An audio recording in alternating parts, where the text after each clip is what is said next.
perkuliahan pada mata kuliah Qawaid Tafsir. Salawat dan salam buat Nabi Muhammad Sallallahu Alaihi Wasallam dengan mengucapkan Allahumma sholli ala Sayyidina Muhammad wa ala ali Sayyidina Muhammad. Baiklah adik-adik, sebelum kita membahas tentang materi kita pada hari ini tentang apa?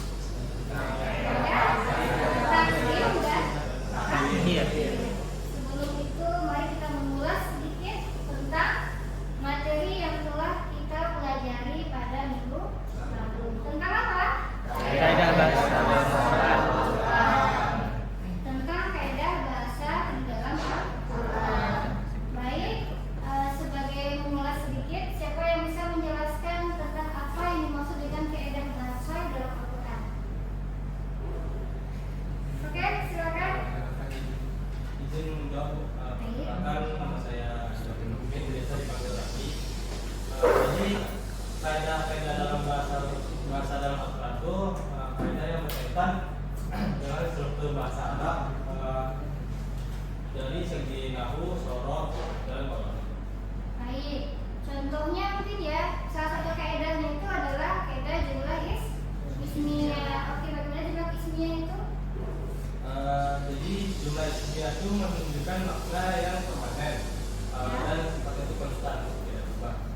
Contohnya itu dalam surat Al-Ikhlas ayat 2 yang bunyinya Allahu Samad, yang artinya itu Allah tempat bergantung segala sesuatu. Di sini sifatnya itu dia tidak akan berubah dan merupakan zat yang sempurna dalam segala hal. Dia tidak butuh siapapun, namun semua makhluk bergantung padanya. Wow, biasa jawabannya seperti itu. Baik, terima kasih Raffi ya. Baik, kemudian ada jumlah fi'liyah. Jumlah fi'liyah itu terdiri dari subjek, predikat, dan objek. Gitu. Siapa yang bisa menjelaskan bagaimana kaidah fi'liyah ini? Silakan. Ya. Perkenalkan sebelumnya nama saya Isra Iman. Baik, kalau jumlah fi'liyah adalah jumlah yang berarti berulang-ulang dan terus-menerus. Contohnya terdapat pada Al-Quran surah Al-Baqarah ayat 3 yang berbunyi sebagaimana Alladzina yu'minuna bil ghaibi wa yuqimuna shalah. Yang pada kalimat yu'minun dan yuqimuna shalah yang artinya beriman dan melaksanakan sholat, yang mana kegiatan tersebut dilakukan secara berulang-ulang dan tidak dilakukan pada satu waktu. Masya Allah, luar biasa sekali keduanya. Jadi kaidah bahasa itu adalah kaidah yang membahas berkaitan dengan bahasa Arab, baik dari segi nahwu, saraf maupun balaghah. Nah, kalau dia dalam bentuk jumlah ismiyah, isim dengan isim, maka dia menunjukkan makna yang konstan dan permanen. Sedangkan jumlah ismiyah dia menunjukkan makna yang berulang-ulang dan terus menerus. Seperti yang tadi contohnya Allah Somad itu, bahwasanya As-Somad sifatnya Allah ini, Allah sebagai tempat bergantung segala sesuatu, tidak akan pernah berubah sampai kapanpun. Baik itu sekarang, besok, sampai kapanpun tidak akan berubah sifat As-Somadnya Allah ini. Jadi itu yang dimaksud dengan konstan dan permanen, gitu ya. Tetap dan selalu seperti itu sampai kapanpun. Sedangkan yang fi'liyah, dia menuntut perbuatan itu untuk dilakukan berulang nanti berbaharui. Contohnya seperti sholat tadi, atau beriman kepada Allah. Beriman kepada Allah itu dalam artian perbuatannya kita mengimani Allah itu terus menerus. Demikian dengan sholat, bahwasanya sholat itu selalu kita perbaharui pada waktu yang telah ditetapkan oleh syariat. Jadi tidak berarti kita sholat sekarang, besok tidak. Nah, jadi dengan menggunakan jumlah fi'liyah ini menunjukkan bahwasanya perbuatan yang dijelaskan dalam ayat itu berarti perbuatan itu dituntut untuk dilakukan secara berulang-ulang. Oke, terima kasih. Masya Allah, luar biasa sekali. Pada kesempatan kali ini, pada pertemuan kali ini kita akan bahas tentang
takdim secara bahasa kalau kita terjemahkan ke dalam bahasa Indonesia artinya mendahulukan. Apa yang didahulukan? Mendahulukan suatu lafaz dalam kalimat. Oke, jadi mendahulukan suatu lafaz atau kata dalam susunan sebuah kalimat. Nah, kalau di dalam ayat berarti mendahulukan suatu lafaz atau kata di dalam susunan ayat gitu. Jadi terletak di bagian depan. Sedangkan takhir kalau secara literal kalau kita terjemahkan bahasa Indonesia adalah mengakhirkan. Apa itu takhir?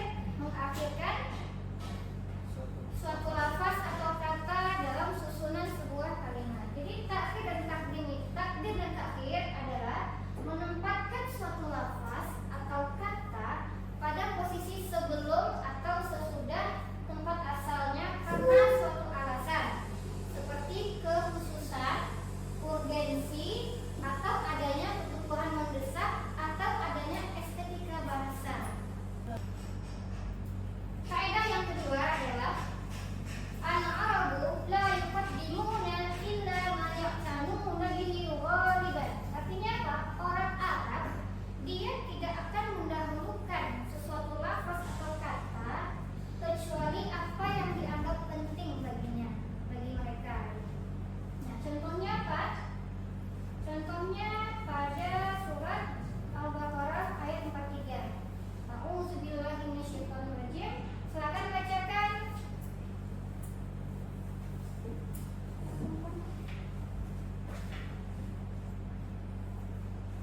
Yoza, Yoza. Oke, silakan bacakan Yoza. Ini. Bismillahirrahmanirrahim. Wa aqimus sholata wa atuz zakata. Oke, terima kasih. Wa aqimus sholata wa atuz zakata. Dan dirikanlah sholat dan tunaikanlah zakat. Sholat letaknya di bagian awal, kemudian zakat di akhir.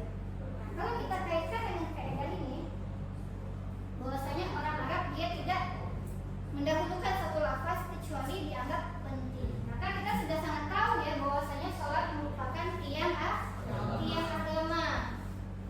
Kalau tidak sholat berarti bukan orang Muslim. Tidak cukup kita mengakui Allah sebagai Tuhan kita, Muhammad sebagai Nabi kalau kita tidak laksanakan sholat. Karena sholat adalah salah satu dari rukun Islam yang kedua setelah syahadat. Itu harus dilaksanakan. Jadi tentang pentingnya sholat ini makanya kemudian diletakkan di bagian awal. Demikian juga dengan surat At-Taghabun ayat 12. Siapa yang bisa membacakan? Oke, silakan.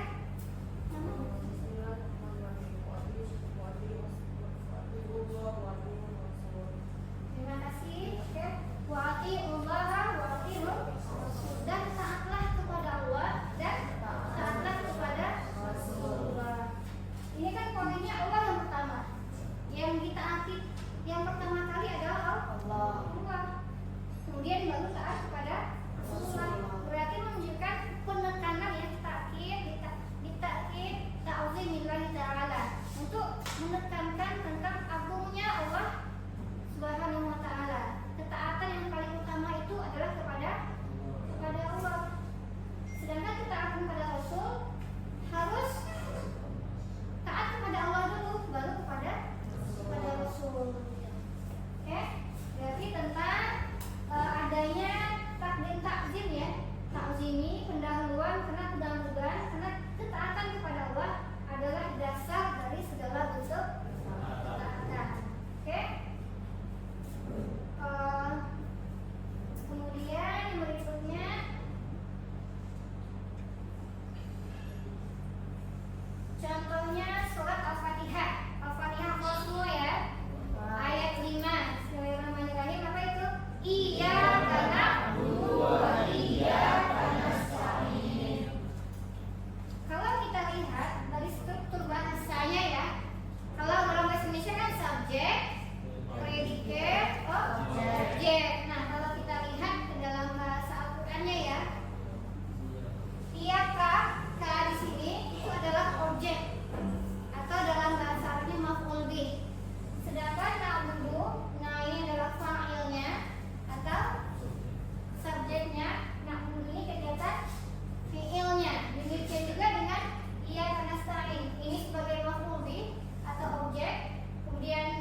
menunjukkan bahwasanya di sini kan ada kata iya kan. Pertama itu dia takkid, penekanan, takkid bil hasr. Bil hasr itu artinya untuk membatasi bahwasanya ibadah itu hanyalah untuk Allah semata.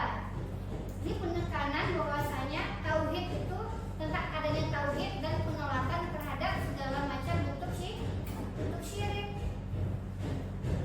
Oke, bahwasanya yang berhak disembah itu hanyalah Allah. Makanya menggunakan iyyaka di bagian depan. Kemudian iyyaka nasta'in, hanya kepadamu kami minta tolong. Nah, kita lihat lagi. Jadi urutannya dulu, baru nasta'in ya. Artinya apa? Orang yang minta tolong kepada Allah adalah orang yang awalnya itu dia menyembah Allah, atau orang yang dia menyembah Allah pasti dia minta tolong hanya kepada Allah. Minta tolong dalam artian sebagai sumber pertolongan yang hakiki. Jadi kita kan biasa ya minta tolong kepada sama manusia, tapi sumber yang menolong sebenarnya adalah Allah.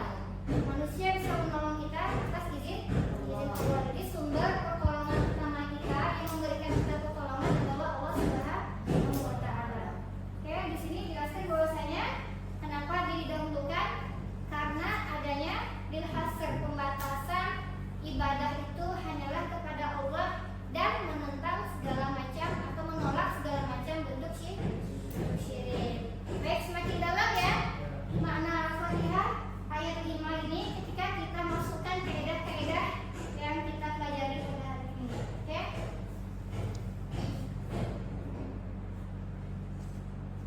Nah, oke, untuk pendalaman materi kita akan buat kelompok ya. Kita ada 11 orang, kita akan bagi ke dalam 4 kelompok. Oke, nanti silakan duduk berdasarkan kelompoknya masing-masing. Yang pertama Dilham Hidayati, kemudian Aditya Fatwa, Rusti Diatri, dan Febiana. Silakan kelompok 1, silakan mengambil tempat. Kemudian kelompok 2 Muhammad Hadi Suhendri, Ralif, dan Nawesha Fadila. Kemudian kelompok 3 Abdul Habibullah, Isra Budiman, dan Amirafi Muhaimin. Dan kelompok 4 Irfan Fadila, Yoza, dan Zora Auliyatul.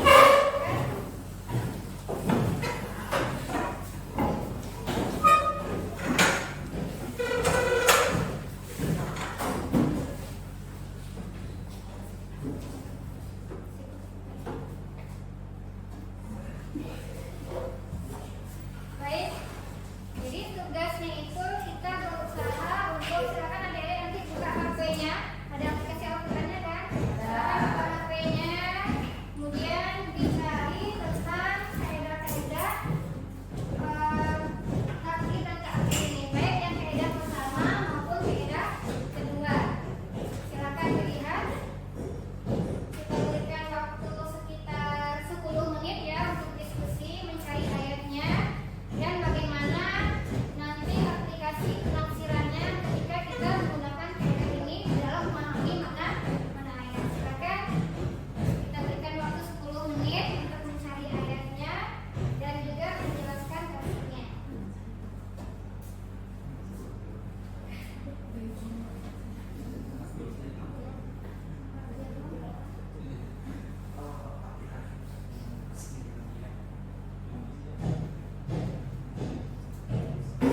Baik, sudah 10 menit. Sudah selesai semuanya? Baiklah, sekarang dari kelompok 1, silakan perwakilannya untuk mempresentasikan diskusinya tentang contoh dari kaidah takdir dan ta'khir ini. Silakan. Baik, izin Bu. Iya. Sebelumnya, perkenalkan nama saya Dilham Hidayati. Di sini saya akan mewakili rekan saya kelompok 1 untuk menyampaikan hasil diskusi kami. Nah, hasil diskusi kami itu untuk kaidah takdir dan ta'khir itu terdapat dalam surat Al-Ahzab ayat 7. Ini di mana berbunyi Bismillahirrahmanirrahim. Wa iz akhadna minan nabiyina mitsaqahum wa minka wa min Nuhin wa min Ibrahim wa Musa wa Isa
kami telah berdiskusi dan dapat salah satu contoh kaidahnya Ya. dalam Quran surat Al-Ahzab ayat 7 yang dimana berbunyi Bismillahirrahmanirrahim wa ikhafna minan nabiyina mitsaqahum wa minka wa min Nuhin wa Ibrahim wa Musa wa Isa bin Maryam.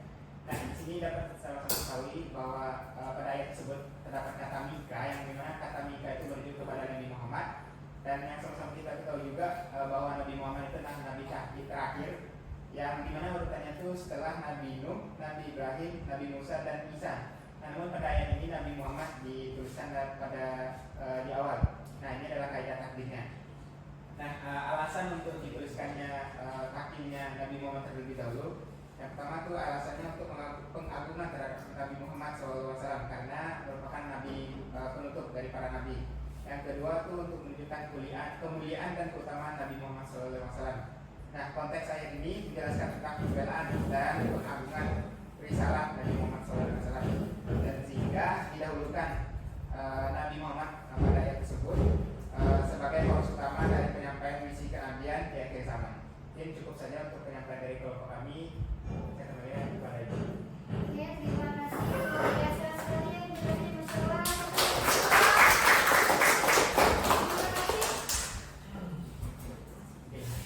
Terima kasih Ilham. Oke, silakan. Kemudian sekarang untuk kelompok 2, silakan mempresentasikan hasil diskusinya. Ya, silakan nama saya Muhammad Rizky. Saya mewakili dari kelompok 2. Setelah kami berdiskusi bersama, maka kami menemukan dalam surah Al-Baqarah ayat 45 yang berbunyi Bismillahirrahmanirrahim. Was kami bisa berbuat salat. Nah, artinya adalah mintalah pertolongan dengan sabar dan salat. Nah, maka di sini kata lafaz sabar itu lebih dahulu daripada kata salat. Ya. Namun di sini apakah salat itu merupakan tidak utama daripada sabar? Tentu tidak. Ya. Bahkan kita mengetahui bahwa salat itu adalah Islam kita yang kedua. Setelah kita melaksanakan syahadat. Nah, maka di sini dapat dijelaskan bahwa salat itu secara hukum dan kedudukannya lebih